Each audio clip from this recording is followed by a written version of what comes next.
포피의 손을 잡아요. 포피의 귀를 기울여요. 마음을 열고 포피와 친구 되면 당신의 눈이 되어 세상을 보여드려요.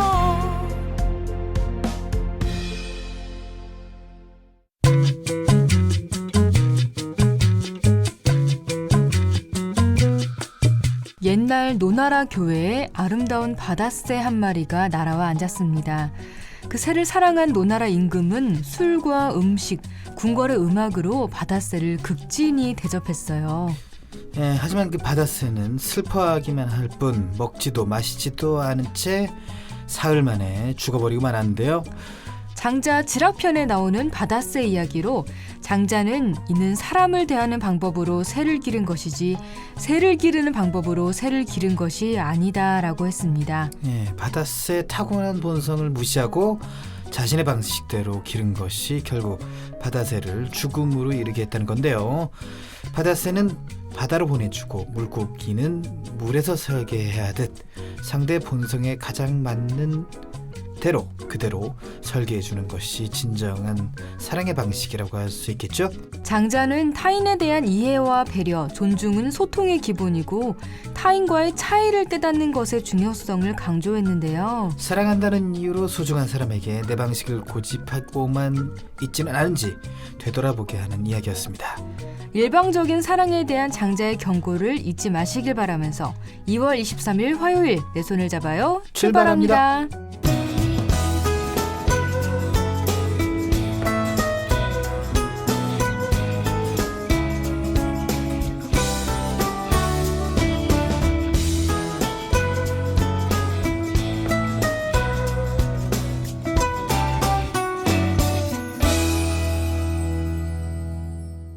안녕하세요. 내 손을 잡아요 진행의 권순철입니다. 안녕하세요. 홍옥희입니다. 네. 자, 이 노나라 얘기를 좀 해봤습니다. 네, 되게 재미있는 이야기였네요. 네, 유명하고 재미있는 이야기. 네. 오늘은 사랑에 대한 철학적인 이야기로 좀 시작을 해봤는데 좀 여러 생각이 들어요. 이런 뭐랄까 장자 같은 철학자들은 사랑을 얘기할 때도 뭔가 진짜 이렇게 철학적으로 되게 얘기하는 것 같아요. 그래. 혹시 이 얘기 듣고 어떤 걸 깨달았습니까? 나 중심으로 생각하면 안 되고 역시 상대방 중심으로 생각을 해야 뭐든지 사랑뿐만 아니라 뭐든지 다 두루두루 원만하게 지낼 수 있지 않을까 이런 생각을 했죠. 네. 그 사실 연애가 내 중심으로 이루어지는 것 같다는 생각이 저는 드는 게 옛날에 그 남녀 탐구 생활이라는 프로그램이 아주 떴잖아요. 그 코너라고 얘기해야지 프로그램이 하나 더 있었고 코너인데 그 코너에 보면은 남자 다르고 여자 다르다. 그러니까 남자의 남자의 언어를 이해해야 되고 여자의 언어를 이해해야 된다라고 얘기하는데 저는 그건 좀 다르다고 아니라고 생각을 해요. 왜냐면 자기중심적이라는 거죠 그게. 그냥 그 여자 남자의 그런 뭐랄까 그런 관념의 차이 아니었나요 그거는? 그 관념의 차이가 너무 이제 극명하게 드러나니까 이게 마치 이제 뭐 분쟁으로 이루어지고 이루어진 듯한 그런 느낌 많이 들었어요 그 프로그램 보면서. 그래서 서로 이렇게 좀 양보를 하면서 그러니까 혼자만 양보하면 안 되지. 서로 양보해 줄 건 양보해 줘야 되는데 끝까지 이제 양보를 안 하니까 뭐 그런 여러 가지 분쟁 아닌 분쟁들이 좀 코믹스럽게 이게 포장이 돼서 나오는데 저는 좀 그건 이 이야기와는 좀 안 맞는 게 아닌가 하는 생각이 좀 들었습니다. 특히 좀 사랑은 자기 중심적으로 생각하기가 쉬운 것 같아요. 왠지 친구들은 좀 더 배려하기가 쉬운데 연인은 배려를 한다기보다는 이 사람은 내 사람이라고 생각을 하기 때문에 그냥 내 마음대로 하게 돼버리는 경우가 좀 있는 것 같아요. 약간 뭐랄까 가족 대하듯이? 그렇죠. 네네네. 그래서 사실 가족도 그러면 안 되는 건데 가족도 너무 편한 나머지 그렇게 내 중심적으로 대하고 뭐 그렇게 된다는 거죠. 그러니까 또 막 좀 싸우게 되고 상처를 입게 되고 그런 그렇습니다. 게 되는 거 아닐까 싶어요. 싸움은 제가 볼 때는 다 자기중심적인 생각 때문에 이루어지는 거예요. 자기가 화가 나고 이 사람 절대 안 볼 사람이다 싶으면 바로 돌아서는 게 저는 좋다고 봐요. 요새는 그러고 있고. 그런가요? 그러니까 자기중심적으로 변하니까 싸우게 되는 게 근데 왜 내 틀에 너는 안 들어오는 거야? 라고 뭐라고 하는 게 싸움이거든요 사실. 그러니까 사실 어떻게 보면 싸우는 것은 근데 자기중심적이라는 게 다 나쁘다는 건 아니에요. 네, 자기중심적으로 생활을 하다 보면 싸울 수도 있죠. 그러나 연인 간에는 사랑이 있다면 자기중심적인 걸 약간 버리고 배려를 해보자 이거죠. 그렇죠. 네, 그렇습니다. 어쨌든 사랑을 잘하는 것도 노력이 필요한다. 네. 이런 얘기였습니다. 자, 오키 씨도 서로의 차이를 인정하는 사람 되길 바라겠습니다. 네. 자, 그런 의미로 권순철, 홍옥희가 함께하는 내 손을 잡아요. 오늘의 코너를 소개를 해드리겠습니다. 네, 앞으로 난폭 운전에 대한 처벌이 강화됩니다. 오늘 이야기 톡톡에서는 도로교통법 개정안 시행에 대해 알아보도록 할게요. 네, 건강도 챙기고 미모도 챙길 수 있는 방법이 있습니다. 오늘 권순철의 노하우에서는 혼자서도 할 수 있는 마사지법을 알려드리겠습니다. 홍옥희의 그림 읽어주는 여자에서는 테오도르 제리코의 메두사호의 땡목이라는 작품에 대해 얘기 나눠보겠고요. 이국제의 정보톡톡에서는 동안 관리 비법에 대해 알아봅니다. 네, 내 손을 잡아서는 여러분의 많은 참여를 기다리고 있습니다. 네, 참여할 수 있는 방법은 다양합니다. 페이스북에서 KTV 국민방송 인터넷 라디오를 검색하면 저희 페이지가 나오는데요. 그쪽으로 메시지 주시거나 아니면 인터넷에서 포피 채널을 검색하면 블로그를 통해서 참여가 가능합니다. 많이 참여해 주세요. 또 같은 실수야? 배우는 게 좀 늦어서 혹시 나가랄까봐 걱정했던 나. 적성과 안 맞는 부서라서 나까지 야근하잖아. 늘 관둘까 고민했던 나. 공정한 인사 기준을 만난 후 모든 것이 달라졌습니다. 걱정 마요. 제대로 교육받고 왔더니 업무에 자신감이 생겼어요. 딱 맞는 부서로 옮기고 나서 성과 팍팍 내고 있어요. 공정인사는 능력을 키워 새로운 기회를 만듭니다. 내 인생 또 하나의 찬스. 노동개혁.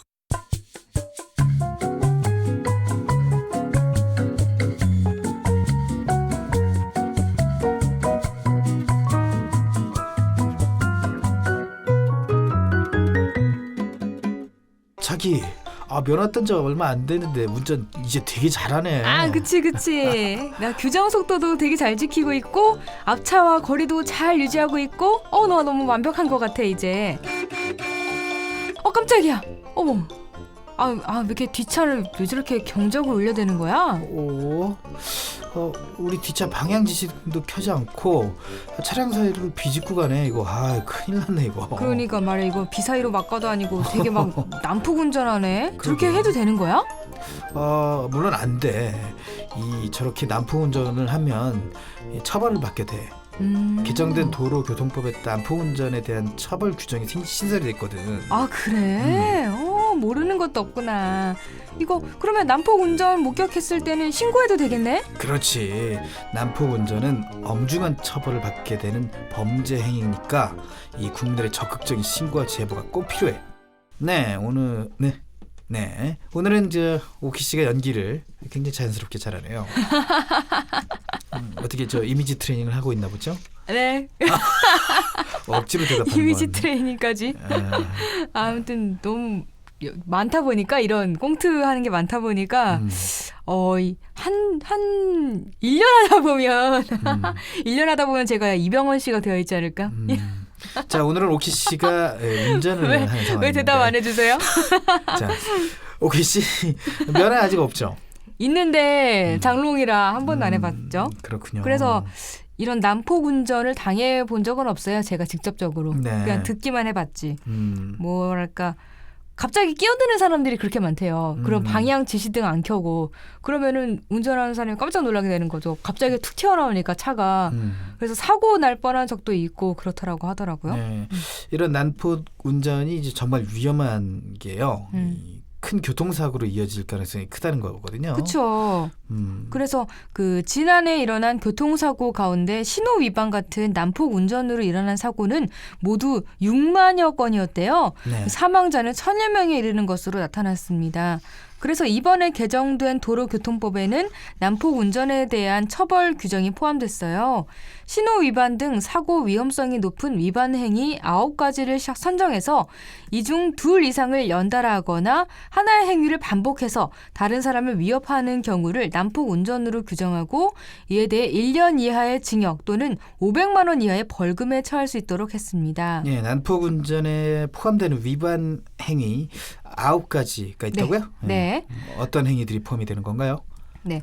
먼저 신호 위반을 했을 때 그리고 중앙선을 침범하는 경우, 세 번째는 과속, 네 번째는 횡단, 유턴, 후진을 위반할 때, 다섯 번째는 진로 변경 위반, 여섯 번째는 급제동하는 경우, 일곱 번째 앞지르기 위반, 여덟 번째 안전거리를 확보하지 않았을 때, 마지막으로 정당한 사유 없이 경음기를 계속 울리면서 소음을 발생시켰을 때로 규정하고 있는데요. 난폭 운전으로 구속될 경우는 면허가 취소되고요. 불구속 입건된 경우에는 40일간 면허가 정지되는데요. 정지 처분을 받을 경우 특별교통안전교육을 의무적으로 6시간 받아야 합니다. 네, 난폭 운전을 하게 되면 이 징역에 면허가 취소될 수 있는 그런 처벌이 네, 이루어지게 구속될 되는군요. 경우에 그렇게 네, 되는 거죠. 그렇군요. 그런데 난폭 운전과 보복 운전 이거 어떻게 다른 건지도 알려주세요. 네. 먼저 난폭 운전에 포함되는 경우는요. 차량들 사이로 잇따라 급차로 변경을 하면서 지그재그로 운전하는 행위가 포함되고요. 앞차가 늦게 간다고 차량 뒤에 바짝 붙어서 경음기를 지속적 그리고 반복적으로 누르는 행위, 고속도로 등에서 고의로 역주행을 하는 행위, 그리고 과속을 하면서 신호 위반을 하는 것과 중앙선 침범을 반복적으로 하면서 앞지르기 하는 행위가 포함됩니다. 보복 운전에 포함되는 경우는요. 뒤따라오면서 추월해서 차량 앞에서 급감속을 하거나 급제동해서 위협하는 경우가 있고요. 급정지해서 차량을 막아 세우고 차에서 내려 욕설을 하거나 때릴 것처럼 위협하는 행위가 포함됩니다. 네. 또 급차로 변경을 하면서 다른 차량을 중앙선이나 갓길 쪽으로 밀어붙이는 경우도 있고요. 사고가 날 뻔했다는 이유로 뒤쫓아가서 고의로 충돌하는 행위가 보복 운전에 해당됩니다. 이 법이 만들어졌다는 건 이런 경우가 되게 많다는 얘기인데 상당히 각박하네요. 그러게요. 네, TV에 나오는 거 뭐 그런 얘기는 많이 들었습니다만 실제로 굉장히 많은 경우가 있는 모양인데 아무래도 좀 운전대를 잡으면 사람들이 약간 뭐랄까 나를 뭔가 그런 난폭 운전을 하면 안 되겠지만 그런 걸 당하면 나를 무시하는구나라는 느낌을 더 강하게 받아서 네. 그러는 것 같아요. 그렇습니다. 자, 난폭 운전과 보복 운전 모두 굉장히 위험한 행위인데요.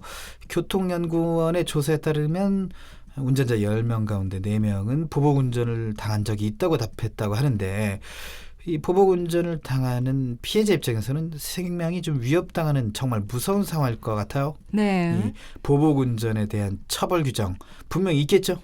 네, 보복 운전의 위험성 때문에 법원에서도 보복 운전을 한 운전자를 엄하게 다루고 있는데요. 과거에는 도로교통법상 벌금형에 그쳤지만 이제는 폭력 행위 등 처벌에 관한 법률 위반으로 처벌하게 되면서 형벌이 한층 강화됐습니다. 그래서 보복 운전을 하게 되면 최소 1년 이상의 유기징역에 처해질 수 있게 됩니다. 네, 그렇군요. 아무래도 사안에 따라 처벌 수위가 달라질 수 있겠죠? 네, 그렇습니다. 법원에서는 보복 운전의 수단인 차량을 법에서 규정한 흉기나 그 밖의 위험한 물건에 해당한다고 보고 있는데요.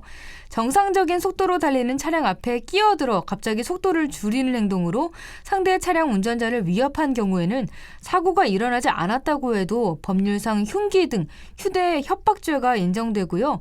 보복 운전이 실제 사고로 이어져 피해자가 다치거나 숨진 경우에는 일반 교통방해치사상죄가 적용돼서 상당히 무거운 처벌을 받을 수가 있어요.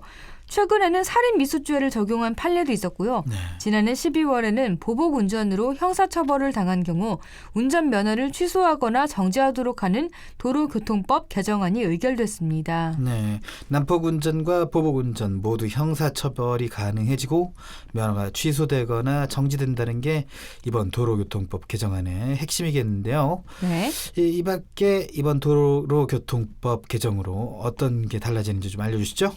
네, 이번에 개정된 도로교통법에는 소방차, 구급차 등 긴급 자동차의 진로를 양보하지 않는 경우에 부과되는 범칙금도 올렸는데요. 범칙금은 기존 4만 원에서 6만 원으로 과태료는 5만 원에서 7만 원으로 올랐고요. 긴급 자동차의 신속한 출동을 지원하기 위해 긴급 상황 시 소방 공무원에게 신호나 지시를 할 수 있는 권한도 부여했습니다. 그리고 견인차의 무법 운전을 막기 위해서 고속도로와 자동차 전용도로, 중앙 분리대가 있는 도로에서 고의로 역주행하면 현재 7만 원 이하의 범칙금을 부과하던 것에서 100만 원 이하의 벌금이나 구류 처벌을 할 수 있도록 강화했습니다. 네, 그렇군요. 난폭 운전과 보복 운전을 당하거나 발견했을 때 어디로 어떻게 신고하면 되나요? 네, 경찰은 이번 도로교통법 개정에 맞춰서 다음 달 31일까지 난폭 운전과 보복 운전에 대한 집중 단속과 수사를 실시하고 있는데요. 경찰은 112와 스마트폰, 인터넷 신고, 방문 신고 등 다양한 경로로 신고를 접수하고 있습니다. 경찰청이 운영하는 스마트 국민 제보 앱인 목격자를 찾습니다에 난폭 보복 운전 신고 전용 창구를 마련해서 휴대전화나 블랙박스로 촬영한 동영상을 활용해서 손쉽고 빠르게 신고할 수 있도록 했고요. 이외에도 국민신문고나 사이버 경찰청 등 인터넷을 통해 신고할 수도 있고 112나 경찰서 방문 신고도 가능합니다. 네, 현대에서 제일 훌륭한 발명품 중에 하나가 전 블랙박스라고 봅니다. 정말 맞아요. 훌륭한 역할을 내 차 안에 변호사 뭐 이렇게 카피라이트를 쓰는 경우도 있지 않습니까? 네. 정말 좋습니다. 그리고 또 범죄자 잡는 데도 이용하고 그러더라고요. 네. 네.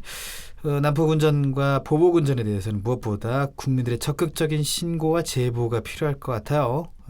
교통사고를 예방하기 위해 난폭 운전과 보복 운전을 하지 않는 것도 필요하겠고요. 네. 일상에서 지켜야 할 안전 수칙도 좀 있겠죠? 네, 몇 가지 교통사고 예방을 위한 수칙을 알려드릴게요. 먼저 장시간 운전을 하셔야 한다면 가장 먼저 해야 할 일은 차량 점검인데요. 브레이크와 엔진, 자동 변속기용 오일 양을 살펴보고 부족하다면 보충해 주셔야 하고요. 타이어 공기가 너무 적으면 연비가 감소하고 고속 주행 시에 타이어가 파열돼서 교통사고를 유발할 수 있다고 해요. 반대로 공기가 너무 많으면 접지면이 줄어서 제동거리가 늘어나고요. 또 핸들링이 가벼워져서 주행 안정성도 떨어질 수 있다고 하니까요. 타이어 체크도 반드시 하시고요.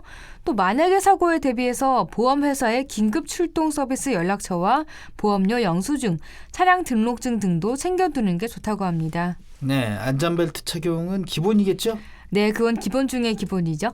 안전운전의 첫 번째는 단연 안전벨트입니다. 도로교통법 67조 제1항에는 고속도로 및 자동차 전용도로에는 전좌석 안전띠를 착용해야 된다고 규정돼 있고요. 이를 위반할 경우에는 교통범칙금도 3만 원이 부과되는데요. 하지만 운전석과 보조석의 안전띠 착용률은 높아졌지만 아직 뒷좌석 안전띠 착용은 소홀히 하는 경우가 많잖아요. 안전띠 착용 여부에 따라 사망률이 3배 이상 차이 난다고 하니까요. 내 가족 모두의 안전을 위해서 고속도로에서는 모든 탑승자가 안전띠를 착용하는 습관을 잊지 마셔야 합니다. 네. 또 올바르지 않은 안전띠 착용은 오히려 더 위험할 수가 있는데요. 안전띠는 반드시 딸깍 소리가 날 때까지 걸쇠를 밀어 넣어야 하고요. 또 복부가 아닌 어깨와 골반뼈를 지난 곳에 착용해야 한다고 해요.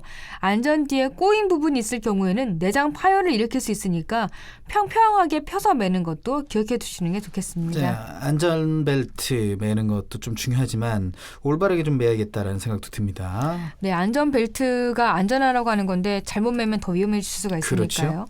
그리고 운전 중에 DMB 시청은 금물이라는 거 이제 잘 알고 계실 거예요. 네.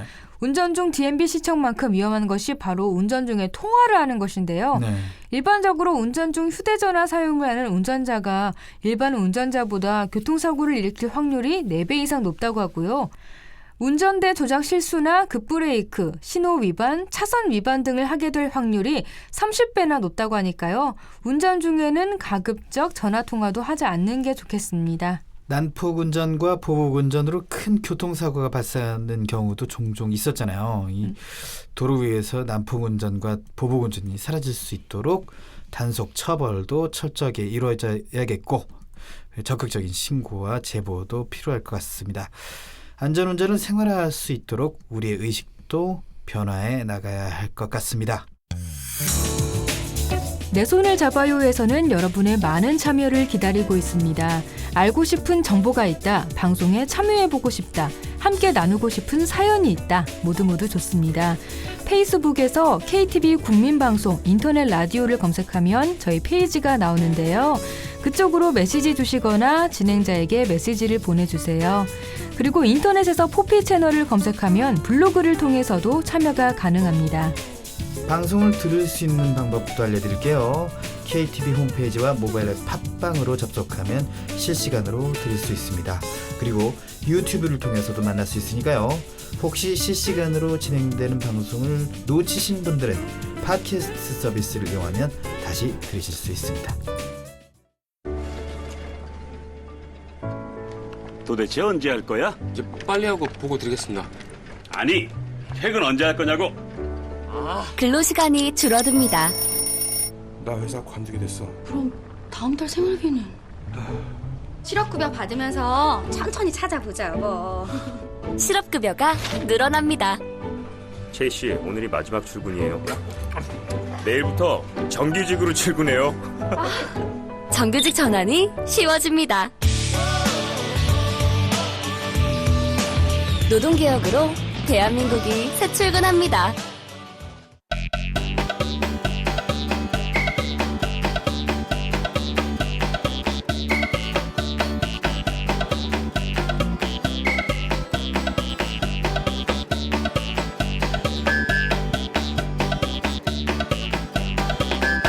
여러분은 지금 KTV 포피 채널 내 손을 잡아요를 듣고 계십니다. 네, 이번 시간은 권순철의 노하우입니다. 네, 요즘 좀 이렇게 뭐랄까 머리가 아픈 날이 좀 있고 네. 어깨도 약간 결리고 약간 좀 뭔가 허리도 뭔가 뻐근하고 막 그런 느낌이 좀 있어요. 그럴 때는요, 간단하게 셀프 마사지를 해보는 것도 좋습니다. 이 손과 발을 마사지해 주는 것만으로도 스트레스나 피로감, 통증을 완화할 수 있거든요. 근데 마사지도 잘못하면 안 되잖아요. 네. 제대로 정확하게 해야 효과가 있는 거잖아요. 네. 그럼 어떻게 하면 정확하게 할 수 있을까요? 먼저 오키 씨가 두통이 있다고 했잖아요. 네네. 스트레스가 많으면 두통이 생길 수 있거든요. 그럴 때는 말이죠. 손등을 쓰다듬거나 손가락 마디를 주물러서 뻣뻣하게 굳은 손을 풀어주고요. 발 마사지가 가능하다면 엄지발가락 부분을 1분 정도 지그시 눌러줍니다. 스트레스로 인한 두통이라면 만성이 될 수도 있다고 하니까요. 네. 자기 전에 마사지로 예방하는 것이 좋다고 합니다. 자기 전에 손등을 쓰다듬거나 아니면 발 마사지를 해보면 좋겠네요. 네. 목과 어깨가 결릴 때는 어떻게 하면 될까요?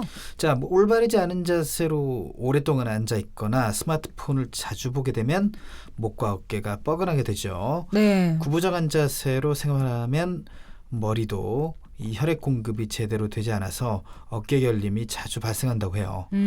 어깨가 결릴 땐 먼저 검지의 밑둥을 꾹꾹 눌러주시기 바랍니다. 약지도 같은 방법으로 눌러주시고요.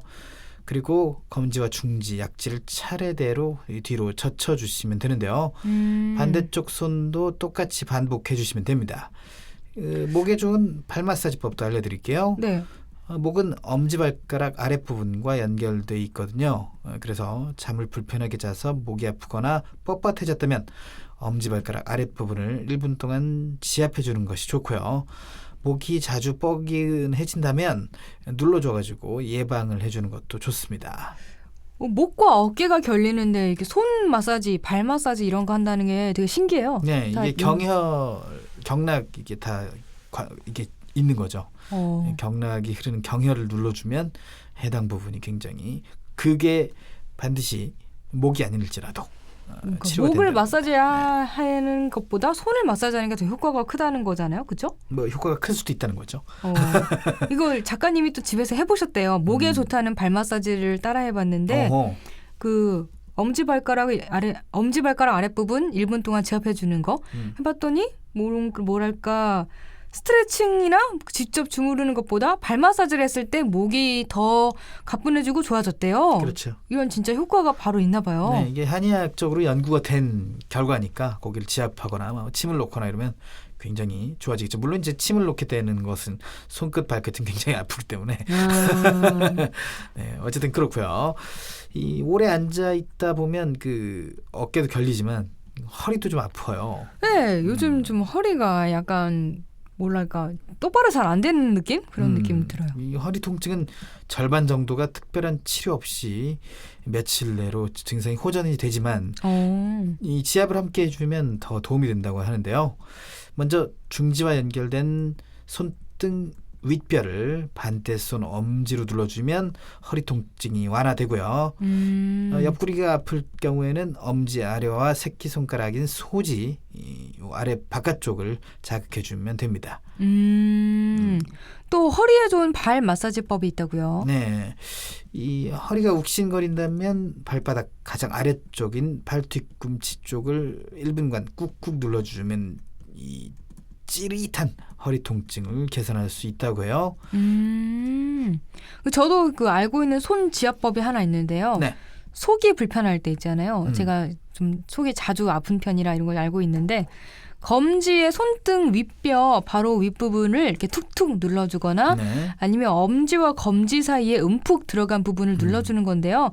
여기를 자주 눌러주고 마사지해주면 배에 가스가 자주 차는 증상도 가라앉고 속이 편안해진다고 해요. 그거 이제 합곡이라 그래가지고 대장경에 네. 있는 경혈이 될 거예요. 대장경이니까 이제 대장. 엄지와 검지 사이에 그렇습니다. 움푹 들어간 부분을요? 네네네. 대장경이기 때문에 대장을 좀 굉장히 보호해주는. 그래서 소화 안 될 때 거기를 눌러주면 소화가 되게끔 하는 거죠. 자, 오키 씨가 손 지압법을 좀 알려주셨으니까 과식이나 불규칙한 식사로 소화가 안 되거나 체했을 때 좋은 발 마사지법도 알려드리겠습니다. 엄지발가락에서 내려와 볼록 튀어나온 뼈부분을 1분 동안 누르면 위에서 느껴지는 통증을 줄일 수 있고요. 배가 더부룩할 때는 발바닥 중앙에 움푹 들어간 부분을 눌러주면서 뭉친 근육을 풀어주면 소화불량이 해소된다고 합니다. 네. 또 우리가 컴퓨터를 자주 사용하다 보니까 눈이 금방 피로해지잖아요. 네. 눈에 좋은 마사지법도 있을까요? 네, 눈이 침침하다 느껴질 때는 이렇게 해보시는 것이 좋아요. 중지의 양옆을 눌러서 마사지해주고 중지를 잡고 원을 그리며 돌려주십시오. 그리고 중지의 이 지문 부분 있지 않습니까? 지문 부분을 손톱으로 꾹꾹 눌러주시면 됩니다. 손 마사지도 좋지만 눈이 피곤할 때는 눈을 마사지해 주는 게 좋겠어요. 네. 한번 따라해 보시기 바랍니다. 네네. 검지와 중지로 먼저 눈 주위 뼈를 꾹꾹 눌러준 뒤 이 관자놀이 부분을 가볍게 눌러주고요. 그리고 눈 앞머리 오목한 지점을 정명혈이라고 합니다. 이 정명은 이제 눈을 뜬다는 얘기인데 정명혈을 손가락으로 누르면서 위아래로 움직이면 피로한 눈뿐만 아니라 안면 경련에도 도움이 된다고 합니다. 이거 순철 씨가 왠지 허준 같아요. 좀 빈약한 의학 지식으로 여러분께 많은 도움을 드리고 있습니다. 자, 그리고 말이죠. 눈 마사지와 함께 눈 운동을 함께 해주는 것도 좋은데요. 눈을 뜨고 눈동자를 위아래로 5번 움직이고 눈을 감아주십시오. 그리고 다시 눈을 떠서 좌우 대각선 방향으로 눈동자를 5번 움직이고 다시 눈을 감아주십시오. 이제 손바닥을 비벼서 따뜻하게 한 다음 눈을 감싸주신 다음에 천천히 원을 그리듯 눈동자를 굴려주세요. 이제 눈에 힘을 줘서 감았다가 떠주시면 됩니다. 요거 아마 뭐 다른 병원에서 권장하는 운동 아닐까? 위아래로 성형외과. 5번, 네. 좌우로 5번 이렇게. 그렇습니다.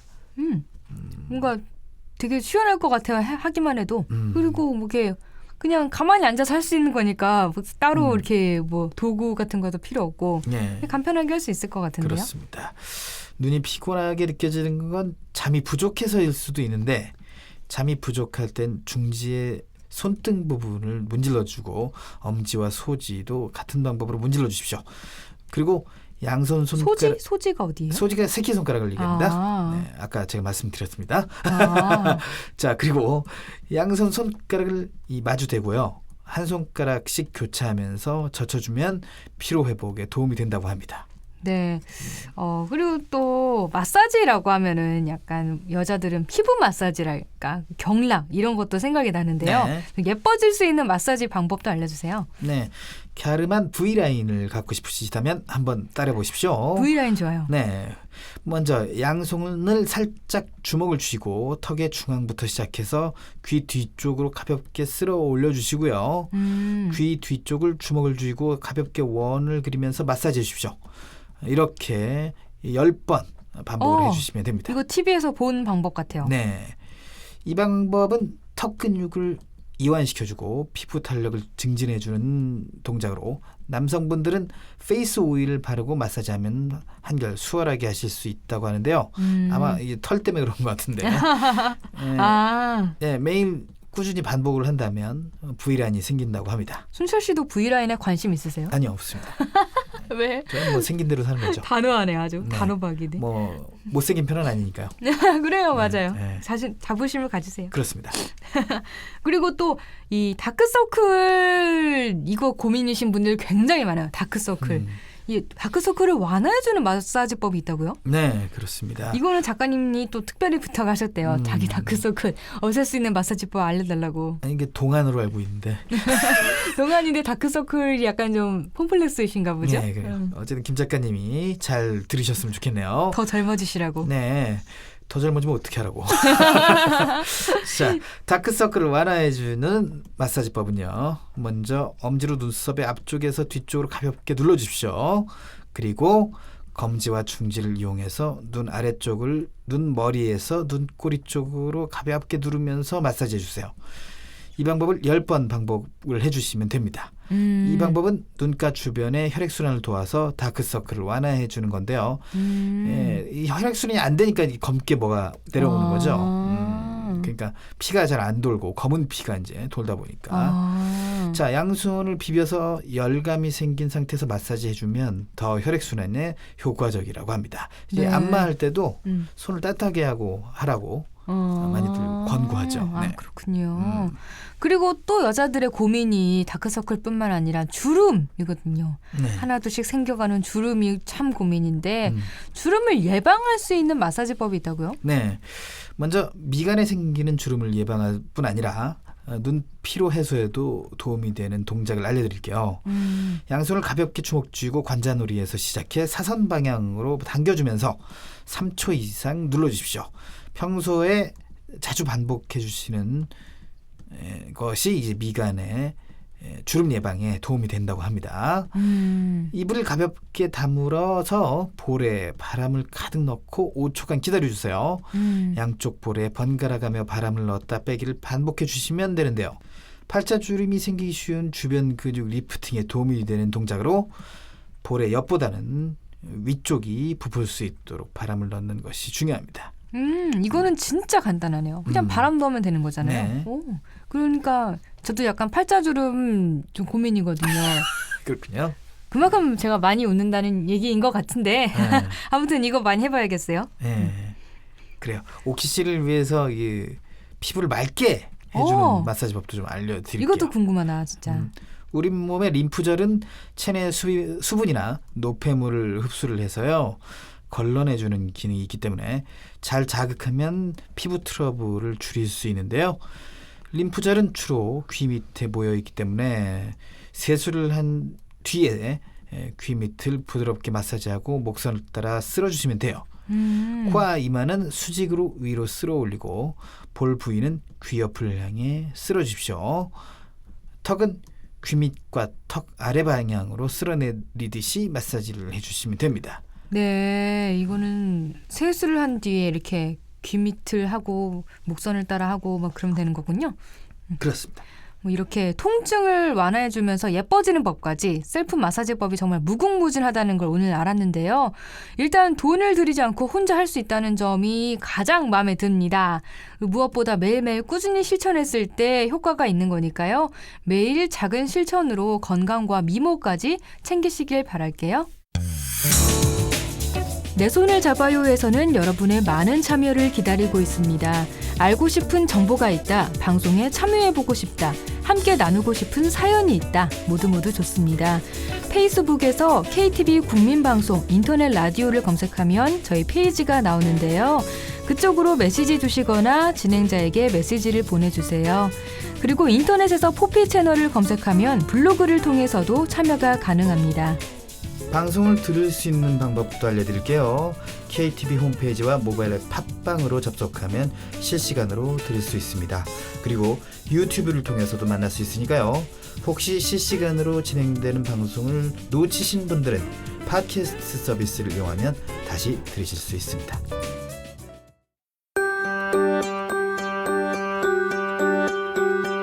핀테크는 이미 시작되었습니다. 결제, 송금, 은행 업무 등 우리는 예전보다 간편하고 빠르게 사용하고 있습니다. 새로운 방식으로 예금, 보험, 펀드, 편리한 생활을 누리고 있죠.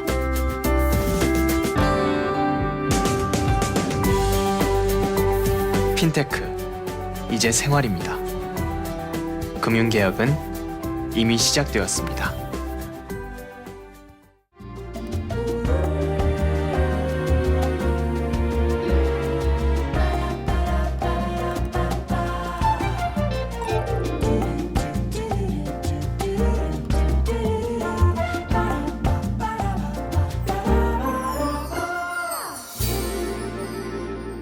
네, 내 손을 잡아요. 함께 오고 계십니다. 이번엔 그림 읽어주는 여자입니다. 오늘은 어떤 명화를 만나볼까요? 네, 오늘 살펴볼 작품은 테오도르 제리코의 메두사호의 땡목이라는 작품입니다. 네, 땡목. 네, 제가 지난번에 푸셀리의 악몽이라는 작품 소개하면서 이 그림이 신고전주의 다음에 나타난 낭만주의의 대표 작품이라고 설명했었는데요. 네. 낭만주의 기억하시죠? 너무 오래돼가지고 기억이 잘 안 나는데 어쨌든 저도 기억이 잘 안 나지만 청취자 여러분들도 좀 까마득하실 수 있을 것 같거든요. 오늘 처음 듣는 분들도 있겠고 그래요. 그러니까 한번 더 알려주십시오. 낭만주의 한 어떤 번 겁니까? 듣는 것보다는 반복해서 하는 게 그렇습니다. 더 네. 알기 딱 쉬우니까. 네. 먼저 이 신고전주의는요, 영웅의 이야기 아니면 역사, 신화 등을 소재로 통일성과 조화, 균형, 형식미, 엄격한 구도를 강조한 예술 사조를 말합니다. 그러면은 그 다음에 나타난 낭만주의는 신고전주의와는 완전히 반대되는 예술이겠죠? 낭만주의는 완벽하고 이상적인 신과 영웅의 이야기보다는 보통 인간의 복잡한 감정에 초점을 맞춥니다. 그래서 이 감정 표현을 극대화할 수 있도록 역동적으로 연출하거나 상상력을 더해서 어둡고 신비로운 분위기를 풍기기도 했어요. 예, 대충 기억이 나네요. 낭만주의는 그런 거였어요, 그죠? 네, 그죠. 그런 거였죠. 나 기억하시죠, 이제? 네. 다음에 또 설명해 드릴 수 있으면 또 설명해 드릴게요. 네네. 그동안 우리가 소개했던 그림 중에 대표적으로 낭만주의로 분류되는 그림이 들라크루아의 민중을 이끄는 자유의 여신입니다. 또 고야도 낭만주의 화가로 분류되어 아들을 잡아먹는 사투르누스는 이거는요, 신화 이야기를 소재로 했지만 그림을 통해 말하고자 했던 바는 인간의 잔인함과 폭력성이었죠. 그래서 대표적인 그 낭만주의 화가로 분류가 됩니다. 네, 아들을 잡아먹는 사투르누스, 이거는 좀 기억이 나네요. 워낙 제목이 자극적이어가지고. 자, 그럼 오늘 소개할 작품은 낭만주의 작품이죠? 네, 푸셀리의 악몽을 보다 보니까 이런 작품도 같이 뭔가 연관된 그림으로 나오더라고요. 네. 게다가 이 그림은 실제 사건을 바탕으로 그려졌어요. 근데 이 그림에 담긴 이 실제 사건과 비슷한 사건을 우리도 겪었기 때문에 더 관심 있게 그림을 감상하실 수가 있을 것 같아요. 오늘 소개할 프랑스 화가 테오도르 제리코는 낭만주의의 시작을 알리는 화가입니다. 그런데 이 제리코는 33살의 나이에 낙마사고로 요절하는 바람에 천재적인 재능에도 불구하고 대표작이 몇 개가 없어요. 메두사호의 땡목은 그중에서도 가장 대표적이라고 할 만한데요. 제리코가 27살 때 그렸습니다. 프랑스에서 일어난 실제 사건을 바탕으로 그 사건을 겪은 인간들이 보여준 다양한 감정 형태들을 극적인 그림을 통해 드러내면서 낭만주의의 시초가 됐습니다. 네, 사건인지 갑자기 궁금해지죠? 네. 그 사건 뭔지 궁금합니다. 어떤 사건이었나요? 1816년 7월 2일에 일어난 일이었어요. 여름이죠. 당시 프랑스의 식민지였던 아프리카 세네갈로 향하는 군함 메두사호가 난파되고 맙니다. 배에는 세네갈에 정착해서 살 이주민과 군인 등 400여 명이 타고 있었는데요. 배가 난파되자 선장과 잔교 그리고 고급 선원 등 250명은 몇 개의 구명 보트에 나눠서 올라탑니다. 그러면 나머지 150명은 어떻게 됐을까요? 하급 선원과 승객들은요, 급한 대로 배의 조각들을 모아서 뗏목을 만들었어요. 네. 선장은 자기가 탄 구명 보트에 뗏목을 연결해서 같이 가겠다 했지만 비정하게 그 연결된 줄을 끊고 도망가 버립니다. 네. 어느 시대나 그렇게 좀 비정한 사람이 있나 봅니다. 네, 그렇죠. 참 안타깝네요. 뗏목이 모터가 없잖아요. 스스로는 그렇죠. 갈 수가 없잖아요. 네네. 그래서 12일 동안 망망대해에서 표류하던 뗏목은 영국 국적의 아르기스호에 발견돼서 기적적으로 구조가 돼요. 그런데 150명 중에 살아남은 사람은 단지 15명뿐이었습니다. 그렇겠죠. 먹을 것도 마실 것도 전혀 없는 뗏목 위에서 수많은 사람들은 질병과 굶주림, 폭동과 광기 등에 의해 목숨을 잃었고요. 무엇보다 생존자들이 사람 고기를 잡아먹었다는 소문까지 무성했어요. 그리고 돌아온 사람들도 멀쩡하게 살지는 못했어요. 그 12일간의 나날들이 너무나 끔찍했기 때문에 약간 좀 정신적으로 미쳐서 정신병원에 가는 사람들이 수두룩했습니다. 진짜 엄청난 사건이었네요. 네. 그런데 가장 대단한 건 이 선장입니다. 선장. 어떻게 혼자 도망간 생각을 했는지 참 선장도 자격이 있어야 되는 것 같아요. 선장의 자격. 그죠. 네. 이 메두사호가 난파한 것 자체도 이 선장의 무능함 때문이었어요. 당시의 식민지 개척은 막대한 부를 쌓을 수 있는 기회였기 때문에 돈에 눈이 먼 선장이 뇌물을 주고 선장 자리를 산 거였거든요. 역시 네. 자격이 없는 선장이었구나. 그렇죠. 네. 당시 복고 왕정의 왕이었던 루이 18세가 이 사람을 선장으로 임명을 했고요. 배를 지휘해 본 적도 없는 사람이 400명이 탄 거대한 군함의 선장이 됐습니다. 그 순간부터 이미 사고는 예견된 일이었죠. 사고가 나면 수습이라도 잘 해야 되는데 뇌물을 주고 선장 자리를 산 사람이 직업의식이 있었을까요? 전혀 없었겠죠. 네. 그래서 이거는 프랑스 정부의 문제이기도 했어요. 그만큼 뇌물이 성행했고 부패와 비리가 만연했다는 뜻이니까요. 복고 왕정의 문제이기도 했죠. 그래서 정부는 이 사건을 은폐하려고 했지만 생존자 중에 한 명인 외과의사 앙리 사비니가 모든 사실을 낱낱이 적은 기고문을 언론에 발표하면서 드러나게 됩니다. 이 기득권의 부패를 상징하는 사건으로 프랑스 사회는 큰 충격에 빠졌었죠. 네, 이야기를 들을수록 이 어느 한 사건이 계속 떠오르네요. 네. 세월호 사건이랑 좀 비슷한 것 같아요. 네, 그 세월호도 선장의 실수 혹은 무능력함 이렇게 난파가 됐는데 네. 선장이 승객들을 구조하기는커녕 혼자 도망가기 바빴죠. 네. 네, 그래서 역사는 반복된다라는 말은 있지만 이렇게 좀 적용이 되는 일이 슬퍼요. 이런 엄청난 재앙이 반복이 된다는 게 이런 일은 좀 더 이상 안 일어났으면 좋겠는데요. 자, 소 잃고 외양간 고치면 안 되지만 이미 소를 잃었다고 아무 후속 대책도 세우지 않다가 또 소를 잃는 일이 생기면 안 되니까요. 시스템을 잘 마련해서 이런 국가적 재난은 더 이상 일어나지 않았으면 좋겠습니다. 네, 그런 안전 대책들이 잘 마련됐을 거예요. 네. 그럼 이제 그림에 대한 이야기 해드릴게요. 1816년 7월 400여 명을 태운 메두사호가 프랑스의 식민지 세네갈로 향하던 중 난파하고 맙니다. 선장을 포함한 고위 선원 250명은 구명보트를 타고 돌아왔고 남겨진 승객과 하급 선원 150명은 남은 조각들로 뗏목을 만들어 표류하게 됩니다.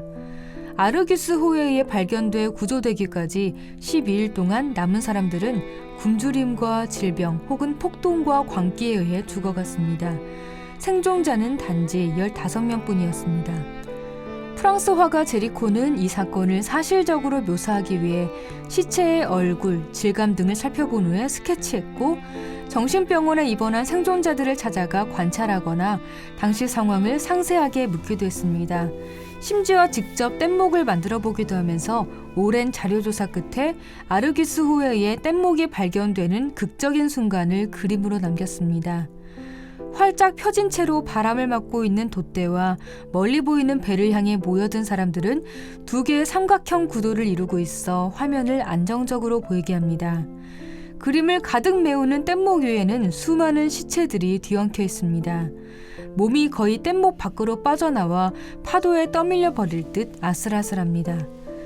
그림의 오른쪽 부분에는 도끼 한 자루가 있습니다. 먹을 것도 마실 것도 없는 뗏목 위에서 사람들은 약한 이들을 잡아먹는 끔찍한 일을 행했습니다. 도끼자루는 내 옆에 있는 사람이 언제 날 해칠지 모른다는 불안한 공포감을 조성합니다. 멀리 수평선 위로 바다를 항해 중인 배를 발견한 생존자들은 기쁨에 겨워 필사적으로 천을 휘두릅니다. 가장 높은 자리에서 적극적으로 천을 휘두르는 사람은 당시 사회의 가장 하급 계층이라고 할 수 있는 흑인입니다. 죽음을 앞둔 상황에서 인종과 계급은 전혀 중요한 문제가 아니었던 거죠. 그 흑인의 바짓가랑이를 붙잡으며 진정 배를 발견한 것이 사실인지 묻고 있는 듯한 사람들의 손짓은 생존에 대한 간절함이 느껴집니다. 돛대 바로 옆에 있는 사람들도 배를 발견하고 다른 사람에게 알리고 있습니다. 어떤 이는 두 손을 모아 감사의 기도를 올립니다. 어떤 이는 두 손으로 머리를 감싸 안고 여전히 공포에 질린 모습입니다. 이렇게 생존자들이 환희하고 있는 동안 그림 왼쪽의 한 노인은 아무래도 상관없다는 듯한 무기력한 얼굴로 바다를 멍하니 바라보고 있습니다. 그는 왼손으로 자신의 죽은 아들이 바다에 떠밀려가지 않도록 꽉 붙잡고 있습니다. 이미 아들이 죽은 상황에서 생존에 대한 희망은 그에게 없는 것입니다. 전체적으로 칙칙한 갈색 톤으로 그려진 이 그림은 암울한 분위기를 자아내지만 두려움과 절망 앞에서 희망을 발견한 사람들의 감정과 모습을 극적으로 나타내고 있습니다. 이상화된 신과 영웅의 이야기를 그린 신고전주의 예술에서 벗어나 복잡한 인간의 감정과 현실 세계를 그린 제리코의 그림은 낭만주의 예술의 시작을 알렸습니다. 네, 그 그림만 봐도 당시 상황이 어땠을지 짐작이 갈 것 같아요. 네, 특히 이 아들을 잃은 아버지 얘기가 약간 네네네. 좀 가슴이 아프죠? 네, 이 그림이 그려졌을 때 프랑스 사회의 반응이 어땠을지 궁금한데요. 호평과 비평을 동시에 받았어요. 아하. 주제가 너무 끔찍하다. 시체 더미를 묘사했다. 왕과 정부를 모욕하는 작품이다. 라면서 비판을 받은 반면에 부패와 비리를 만천하에 드러내면서 사실적으로 묘사한 것에 호평을 받기도 했습니다. 그렇군요.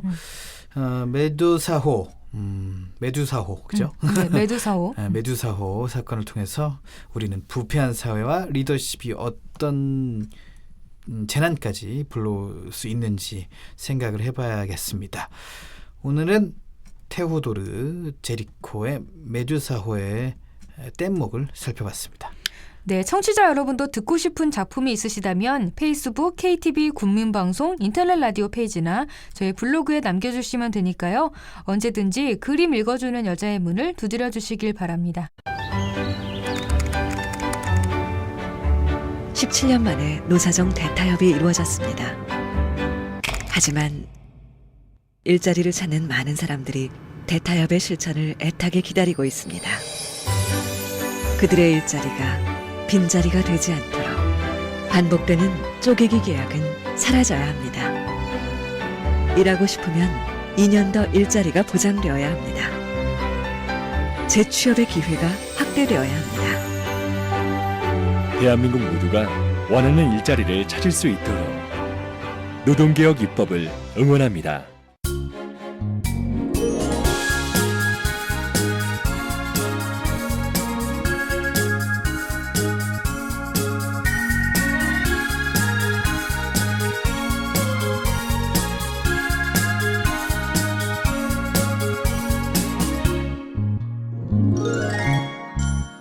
네, 이번 시간은 이국제 정보톡톡입니다. 생활 속 유용한 정보에 대해 소개해드리는데요.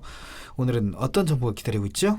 네, 오늘은 앞에서 소개해드린 권순철 노하우에서 셀프 마사지법을 알려드렸었잖아요. 네. 이거와 함께 기억해 두시면 좋을 것 같아요.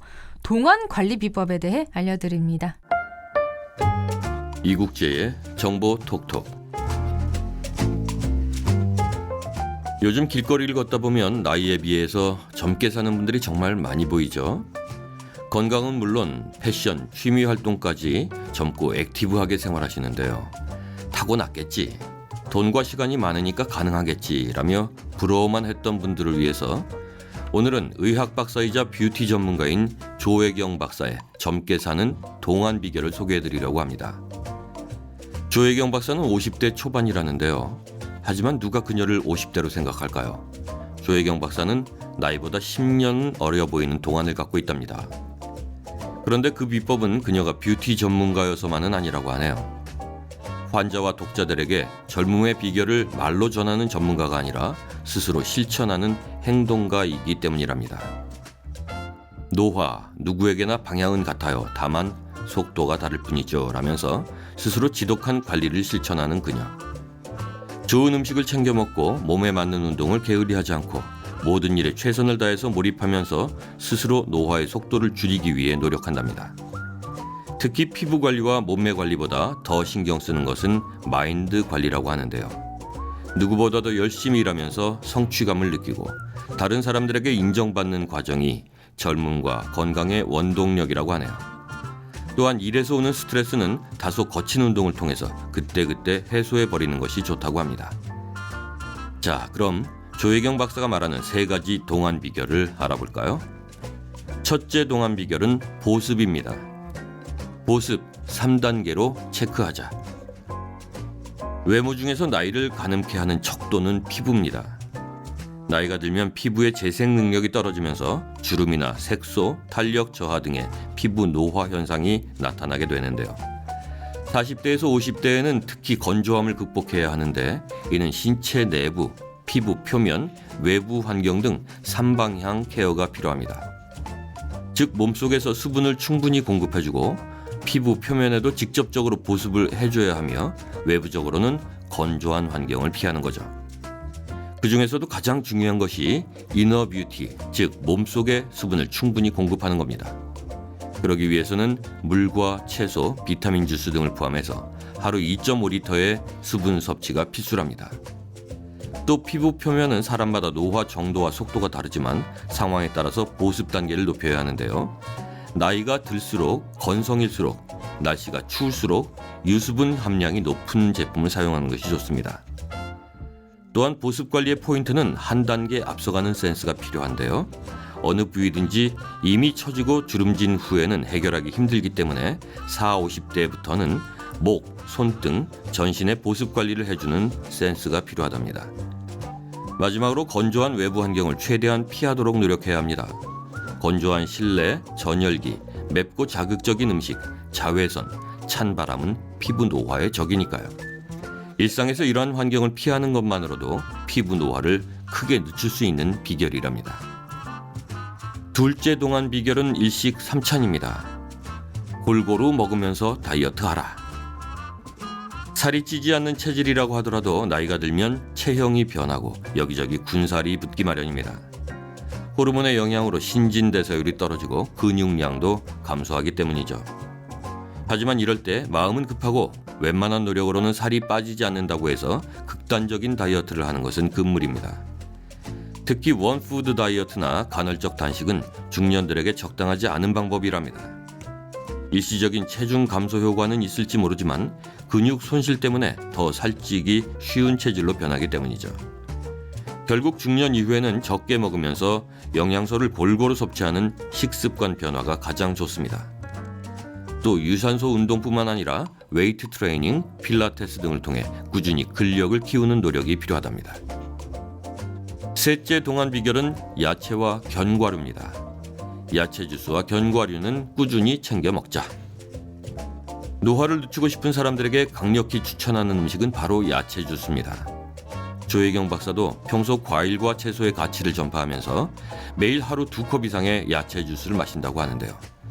야채와 과일에 포함된 각종 비타민과 미네랄의 항산화 성분이 노화를 늦추고 몸 안에 독소를 배출하는 데 효과적이라고 하네요. 오이, 당근, 샐러리, 토마토, 브로콜리, 양배추, 파프리카 등 갖가지 색깔의 야채와 과일을 원액기에 갈아서 먹는답니다. 그 외에도 필수 지방산이 풍부한 견과류를 챙겨 먹는 것이 좋은데요.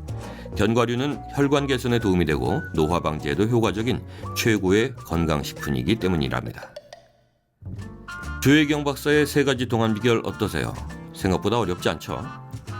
건강한 식습관, 꾸준한 운동과 보습, 부지런한 움직임과 자신을 돌아보는 관심만 있다면 얼마든지 건강하고 젊게 살 수 있는데요. 여러분 모두 동안 비결 잘 따라 하셔서 최소한 5살 이상 더 젊게 살아가시기 바랍니다. 조혜경 박사의 말을 인용하자면 늙지 않는 최고의 비결은 마음을 관리하는 거랍니다. 최신 유행을 따라하고 젊은이들의 문화도 받아들이는 열린 마음을 가지시고 늙었다는 생각을 바꾸는 것이야말로 가장 쉽고 확실한 방법이랍니다.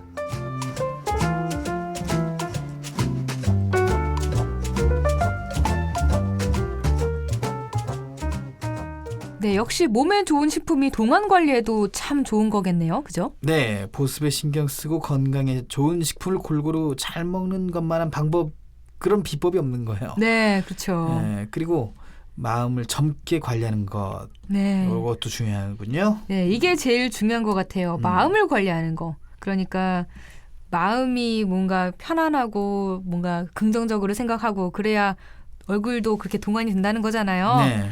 순철 씨도 뭐랄까 이런 마음을 잘 관리하기 위해 갖고 있는 비법 같은 거 있으신가요? 저보다 나이가 어린 친구들과 만나고 동갑인 친구들 이상은 배제하는. 근데 확실히 진짜 어린 사람, 나보다 어린 사람들을 만나면 덩달아 젊어지는 그런 게 있어요. 그렇습니다. 네. 네, 자주 자리를 갖고 있습니다. 네. 오키 씨가 동안인가요? 저요. 네. 옛날에는 나이보다 약간 좀 어려 보이지 않나 생각했었는데 요즘은 정말 나이대로 가고 있는 것 같아요. 그럼 비법을 써야 될 텐데 어떤 비법을 쓸 겁니까? 이게 마음에 들어요. 일식 삼찬. 잘 먹어라. 아직 안 하고 있군요. 네. 빨리 해요. 뭐 어린 친구들을 만나든가. 네, 이거 할게요. 잘 먹는 거. 알겠습니다. 이게 마음에 드니까. 어린 친구들하고는 좀 잘 안 어울리려고 하네요. 아니요, 저 어린 친구 아는 친구 있어요. 그러니까 빨리 만나요. 확실히 풋풋하고 좋더라고요. 알겠습니다. 네. 청취자 여러분도 알려드린 동안 비법과 함께 자신만의 비법 하나 만들어 보시는 것은 어떨까요? 동안 관리 비법 잘 실천하셔서 늘 젊고 건강하게 지내시기 바랍니다. 자, 마칠 시간이 됐네요. 자, 2월 23일 화요일 내 손을 잡아요. 저희가 준비한 소식은 여기까지입니다. 네. 지금까지 진행의 권순철, 홍옥희였습니다. 청취자 여러분 고맙습니다.